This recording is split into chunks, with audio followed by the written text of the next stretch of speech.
In the Great Hall of the Galactic Mandate, where the judgment of 1,000 species could be passed in a single vote, humanity was condemned. We were not found guilty of war, but of something they considered far more dangerous, potential. They feared our ambition. They feared our independence. They feared the fire in our eyes. So they gave us a choice, a cage of technological servitude, or the utter isolation of exile. They expected us to break.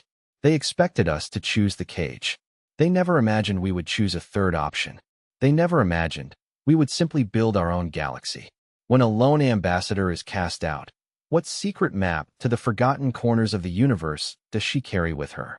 How does a civilization, banned and rejected, forge a new alliance from the outcasts and the abandoned, creating a power to rival their former judges?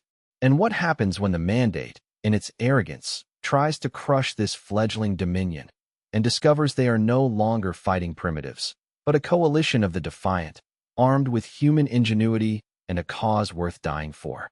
Banned by the Galactic Council, humanity created its own dominion instead. Before we begin this tale of exile and empire, take a moment to subscribe. Your support is the signal that proves we are not alone. Like this video and join our compact of storytellers. Alright, let's begin the story. Then, Ambassador Anya Sharma stood in the center of the chamber and felt the weight of 1,000 alien eyes upon her. The Galactic Mandate Hall stretched upward like a cathedral built for gods, its curved walls lined with viewing platforms that held representatives from 647 different species. She had been standing there for 3 hours while the Mandate debated humanity's fate. Her legs ached, but she refused to show weakness. Not now. The Grand Arbiter of the Vesperi, a creature that looked like a cross between a praying mantis and a withered tree, raised its 7-fingered hand. When it spoke, the translation device in Anya's ear converted the clicking and whistling into cold, hard words. The Mandate has reached its decision, the Arbiter announced. Humanity's petition for full membership in the galactic community is hereby denied. Furthermore, humanity is banned from joining any future councils or alliances within Mandate-recognized space. Anya felt her stomach drop, but she kept her face a mask of neutral calm. She had expected rejection. She had not expected the permanent ban. The reasons are numerous, the Arbiter continued. In the 43 years since first contact, humanity has demonstrated a pattern of aggressive and unpredictable behavior. You militarized 3 colony worlds despite our recommendations for peaceful development. You refused to share your artificial intelligence research with our Technology Assessment Bureau. And you defended a mining operation with lethal force that resulted in the deaths of 17 Zephoid raiders. They were pirates attacking civilian miners, Anya said, her voice cutting through the chamber, sharp and clear. They were desperate refugees seeking resources, a voice called out from one of the upper galleries. It was a Zephoid council member, its tentacles writhing with agitation. Your people killed them like animals. Order, the Arbiter commanded. It turned its glowing blue eyes back to Anya. The core issue is not any single incident. It is your species' fundamental nature. You refuse to accept guidance. You innovate without permission. You question authority at every turn. These behaviors suggest a species that cannot be trusted to operate within civilized galactic society. May I respond? Anya asked. You may. The Mandate calls us aggressive, but we have never started a war. We innovate because progress is part of who we are. We question authority because blindly following orders is how civilizations fall into tyranny. Anya looked around the chamber. If wanting to be free and independent makes us too dangerous for the Mandate, then perhaps the problem is not with humanity. A murmur rippled through the assembly. The Arbiter waited for silence before speaking again. The Mandate offers humanity 2 choices. You may accept technological restrictions and remain confined to your home system, with Mandate monitors ensuring your compliance. Or, you may maintain your current trajectory and face complete economic and political isolation. All trade agreements will be terminated. No Mandate species will be permitted contact with humanity. That is not a choice, Anya said quietly. That is a cage or exile. It is mercy, the Arbiter replied. Some members advocated for more severe measures. This is the compromise. You have 30 days to deliver Earth's answer. As Anya turned to leave, her mind already racing. A figure stepped out of the shadows of a grand archway. It was one of the silent cartographers, an ancient species of pure data that existed within crystalline matrices. Ambassador Sharma. Its synthesized voice emanated from the floating crystal. I voted against the ban. Anya stopped. You were the only one. I noticed. My people have seen civilizations rise and fall for longer than your species has walked upright. We recognize patterns. The mandate fears competition, not danger. They have grown comfortable, complacent. That doesn't help us much, Anya said bitterly. Does it not? The cartographer drifted closer. The mandate is vast, but it is not infinite. Its authority ends where its sensor nets cannot reach. There are regions of space they have never explored, sectors they have deemed too chaotic or unrewarding to bother with. A species willing to take risks might find opportunity where others see only obstacles. It extended a shimmering field of light, and a small, featureless data crystal materialized in Anya's hand. The mandate's maps have omissions. Anya stared at the crystal. Why are you telling me this? Because stagnation is death, the cartographer replied. The mandate has not faced a genuine challenge in millennia. They need competition to remember how to grow. And perhaps humanity needs to learn that there are other ways to build a civilization besides begging for acceptance from those who will never grant it. Before Anya could respond, the cartographer floated away, disappearing into a side passage. She stood alone in the corridor, the small, cool crystal in her hand. It was more valuable than a fleet of starships. It was hope. They have banned us, Anya said to the holographic faces of the President and Joint Chiefs of Earth. They want us either caged or isolated. I recommend we choose a third option. We are going to get lost. She held up the data crystal. The cartographer gave us a map to the forgotten corners of the galaxy. The President smiled. It was not a kind smile.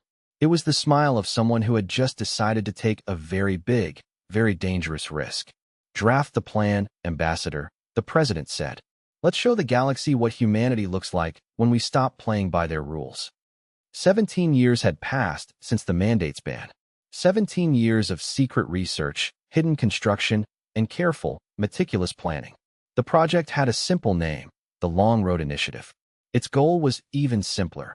Get humanity out of the Sol system without the mandate's permission and establish colonies far beyond their reach. The official story was that humanity had accepted the cage.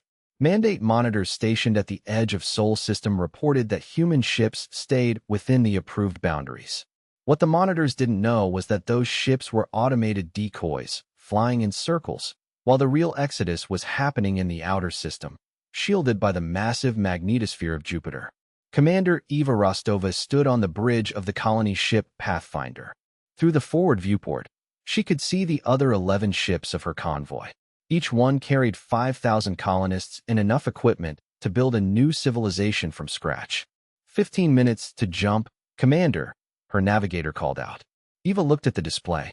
The ship's quantum drive, a technology humanity had built in secret based on a completely different principle than the mandate's jump gates, was holding steady. All ships, this is Pathfinder Actual, she said over the fleet channel. The mandate told us we were too dangerous to join them. They told us we should be grateful for their mercy. They told us to stay in our corner and be quiet.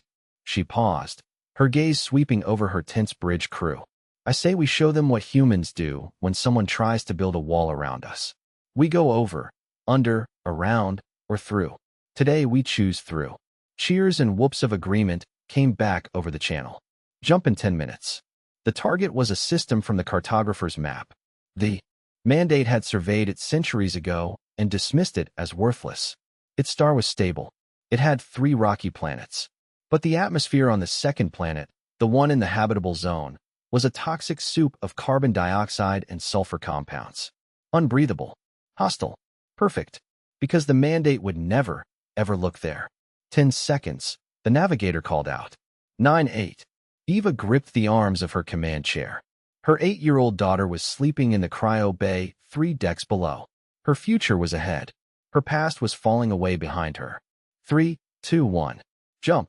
Reality folded. Space turned inside out. Then it stopped. Status report.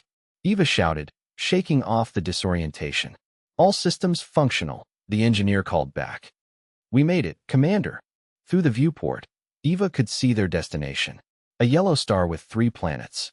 The second planet hung in space like a poison jewel, and it was beautiful because it was theirs. Begin deceleration burn, she commanded. Launch the atmospheric processors. We have work to do. For the next 3 months, more convoys arrived. The toxic atmosphere of the planet, which they named Vanguard, began to slowly change as thousands of processing towers pumped out oxygen. Underground habitats were carved from solid rock. Hydroponic farms began producing food. It was hard. People died. Equipment failed. But slowly, impossibly, the colony took root.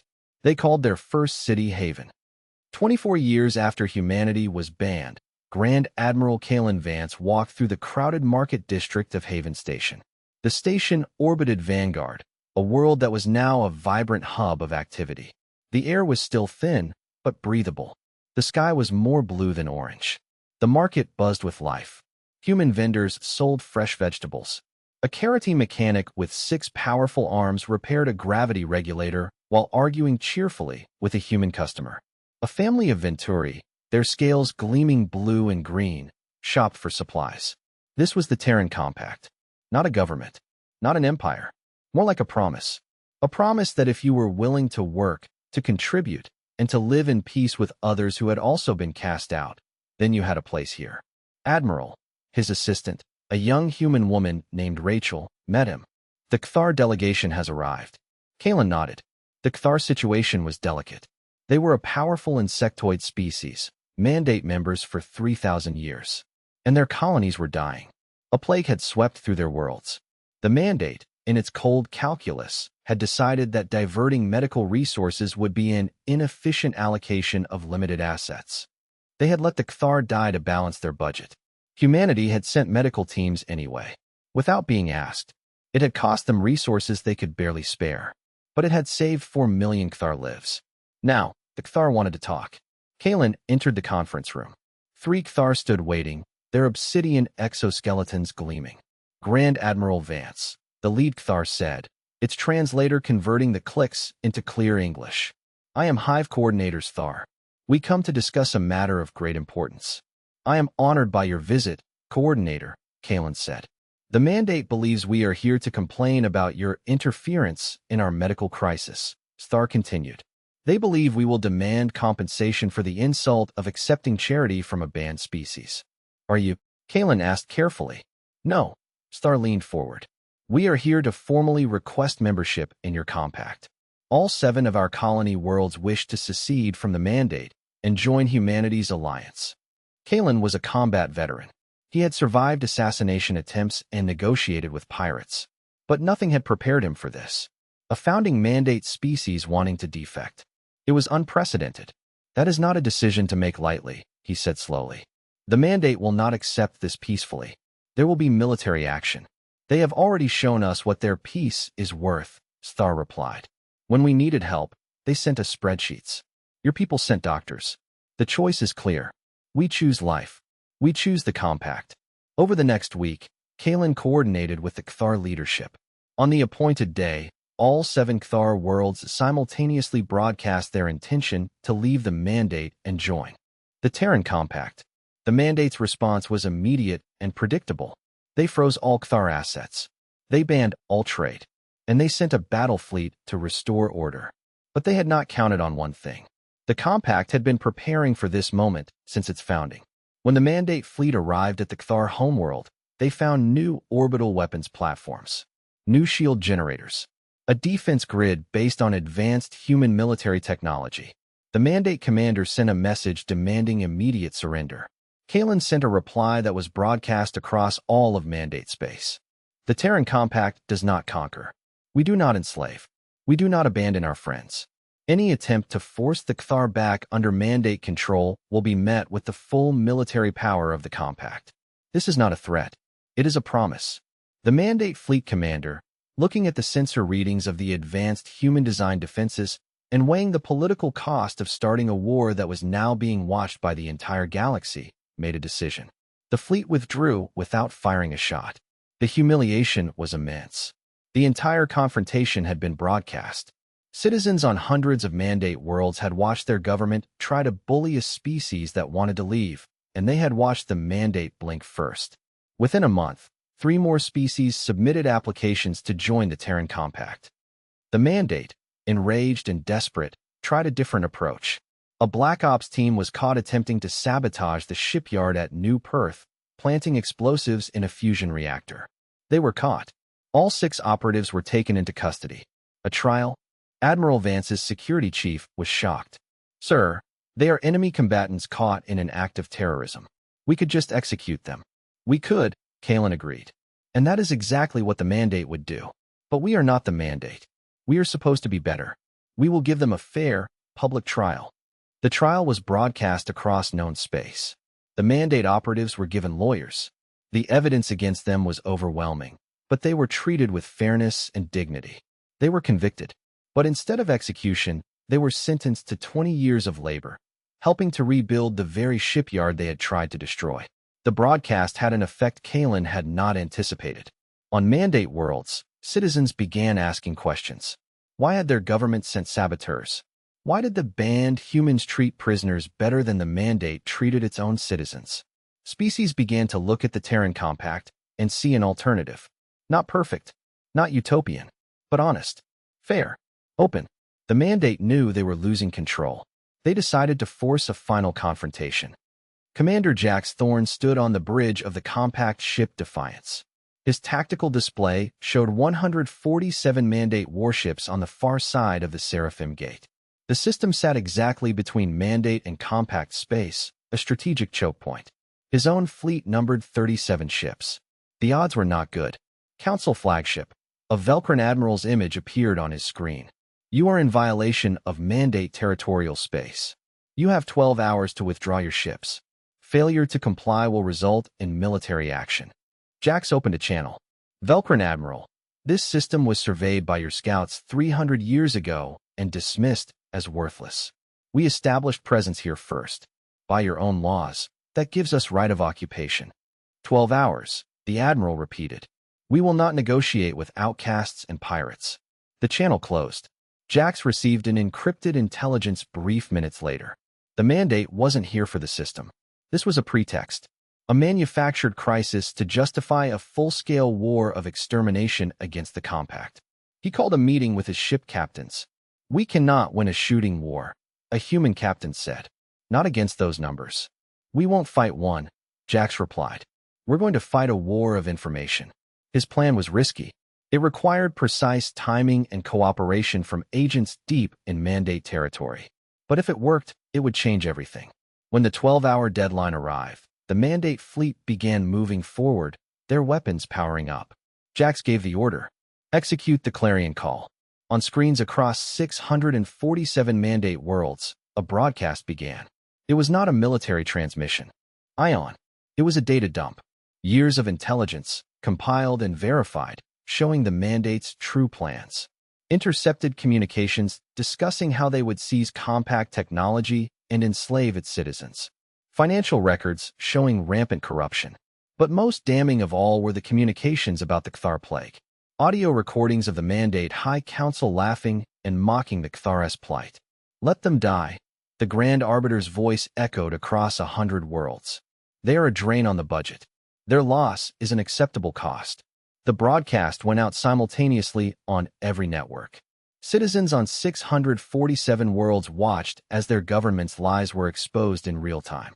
On the bridge of the Defiance, Jax watched his tactical display.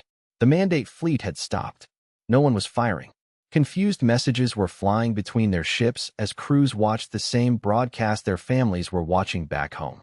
He opened a channel to the Mandate flagship. "Admiral," he said, his voice calm. "The entire galaxy has now seen your government's true intentions. You can still fire on us. You have the firepower to destroy my fleet. But you cannot kill the truth." Over the next 72 hours, Mandate space erupted in protests. On 42 worlds, citizens took to the streets. 7 species threatened to secede. 3 council members resigned in disgrace. The Mandate fleet withdrew from the Seraphim Gate without firing a single shot. 60 years after humanity was banned, an elderly ambassador, Anya Sharma, returned to the galactic Mandate chambers. She came not as a supplicant, but as an equal, leading a delegation of 12 different species representing the Terran Compact. The chamber was half empty now. 19 species had seceded to join the Compact. 37 more had declared independence. The Compact comes here today, she said, her voice still strong, not to seek permission. We come to propose a new framework for galactic civilization. The Treaty of Two Powers. The debate lasted for 3 days. Hardliners argued for war. Moderates urged for peace. Then, the silent cartographer, who had not spoken in 60 years, addressed the assembly. This council has been stagnant for 10,000 years. Its voice resonated. The arrival of humanity and the creation of the Compact was not a disaster. It was a necessary disruption. Competition makes us stronger. The choice before this council is simple: adapt and grow, or cling to old ways and die. The treaty was signed 1 week later. It established formal recognition between the Mandate and the Compact. It opened borders. It created joint defense protocols. Most importantly, it established the right of any species to choose its own governance. That night, Anya received a message from Commander Eva Rostova's great-granddaughter, who was starting at the Compact Academy. We were banned, rejected, and cast out, the message read. And we responded by building something better. That is your legacy. Anya felt tears on her old cheeks. She sent her response. It is not my legacy. It is humanity's. We proved that being too dangerous for the Mandate just meant we were too free. The galaxy had changed. The Council had taught humanity to fear the unknown. But humanity had taught the galaxy to embrace it. And that had made all the difference.